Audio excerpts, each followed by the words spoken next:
পোস্ত সৰিয়হৰ বাবে মই ইয়াতে আধা চামুচ পোস্ত দানা 3 চামুচ কলা সৰিয়হ আৰু 2 চামুচ বগা সৰিয়হ লৈ 1 ঘণ্টাৰ বাবে তিয়াই ৰাখিছিলোঁ এতিয়া মই এইখিনি সেকনি এখনৰে ছেকি লম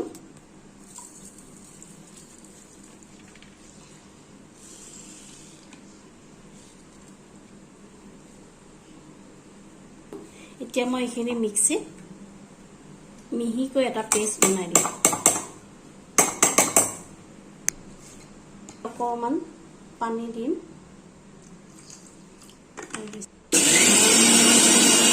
এতিয়া মই ইয়াতে আধা চামুচ নিমখ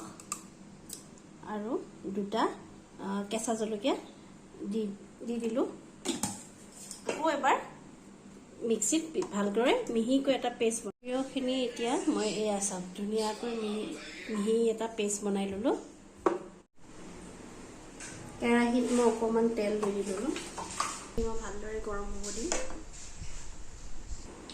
তেলখিনি গৰম হৈ গ'ল এতিয়া মই মাছখিনি অকমান ফ্ৰাই কৰিম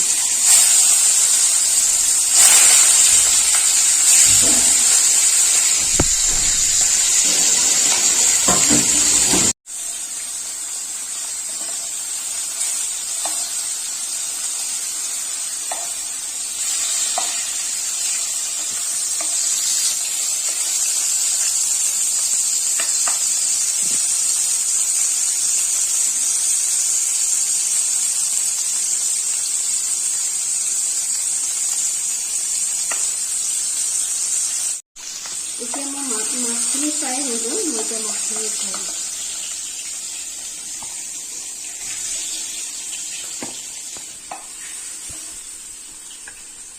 মই মাছখিনি বেছি ফ্ৰাই কৰা নাই অকণমান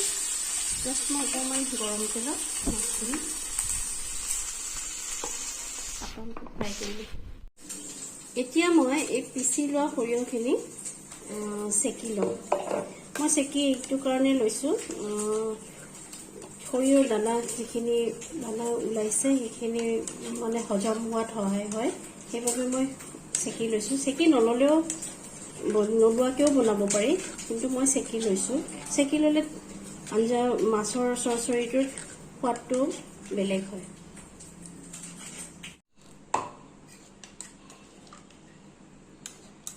এইখিনি মই ভালদৰে চেকি ল'লোঁ আপোনালোকে এনেকৈ চেকি ব্যৱহাৰ কৰিব চেকি ল'লে আপোনাৰ সৰিয়হৰ খায়ো ভাল লাগে আৰু হজম হয়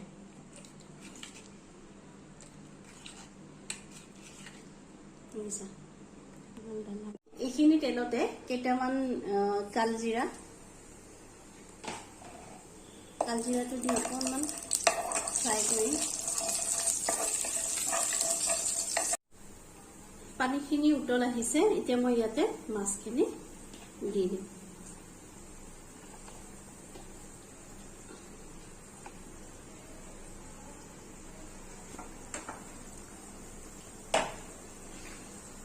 উতলি থাকোতে এতিয়া মই এই চেকি লোৱা সৰিয়হ পোস্তৰখিনি দি দিম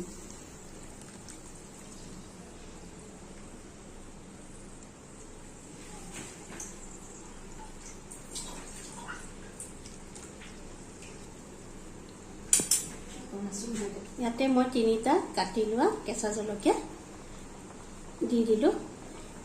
এতিয়া মই 10 মিনিট সময় এনেদৰে মাছখিনি উতলিব দিম ইলিশ মাছ বনাওতে বেছি সময় নালাগে সিজিবলে 10 মিনিট সময়তে মাছটো সিজি যাব মই 10 মিনিট সময় এনেদৰে ঢাকি থওঁ এয়া 10 মিনিট পিছত মই মাছখিনি ঢাকনখন গুচাই এবাৰ উলটাই দিম মাছখিনি এটা সাইড সিজিছে ধুনীয়াকৈ এবাৰ ইটো সাইডে অকমান উলটাই সিজিবলৈ দিম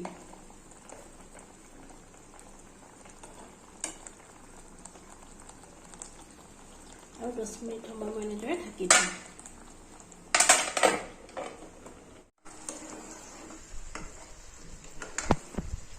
এয়া ৰেডি হৈ গ'ল আমাৰ সৰিয়হ ইলিশ মাছৰ চৰচৰি যদি ভিডিঅ'টো ভাল লাগিছে তেতিয়াহলে আপোনালোকে লাইক শেয়াৰ এণ্ড সাবস্ক্ৰাইব কৰি দিব